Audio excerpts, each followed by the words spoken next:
came to pass at that time that Judah departed from his brothers, and visited a certain Adullamite whose name was Hera. And Judah saw there a daughter of a certain Canaanite whose name was Shua, and he married her and went into her. So she conceived and bore a son, and he called his name Er. She conceived again and bore a son, and she called his name Onan. And she conceived yet again and bore a son, and called his name Shelah. He was at Sheziv when she bore him. Then Judah took a wife for his firstborn, and her name was Tamar. But Judah's firstborn, was wicked in the sight of the Lord, and the Lord killed him. And Judah said to Onan, Go into your brother's wife and marry her, and raise up an heir to your brother. But Onan knew that the heir would not be his, and it came to pass, when he went into his brother's wife, that he emitted on the ground, lest he should give an heir to his brother. And the thing which he did displeased the Lord, therefore he killed him also. Then Judah said to Tamar his daughter-in-law, Remain a widow in your father's house till my son Shelah is grown. For he said, Lest he also die like his brothers. And Tamar went and dwelt in her father's house.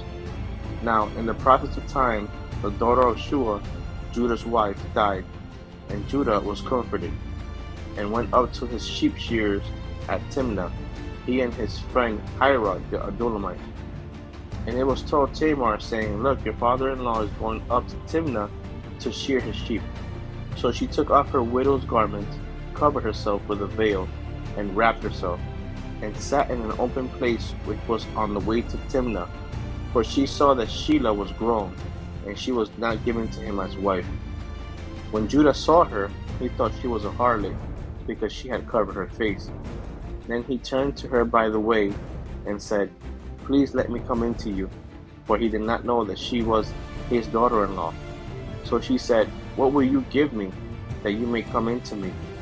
And he said, I will send a young goat from the flock. So she said, Will you give me a pledge till you send it? Then he said, What pledge shall I give you? So she said, Your signet and cord, and your staff that is in your hand. Then he gave them to her, and he went into her, and she conceived by him.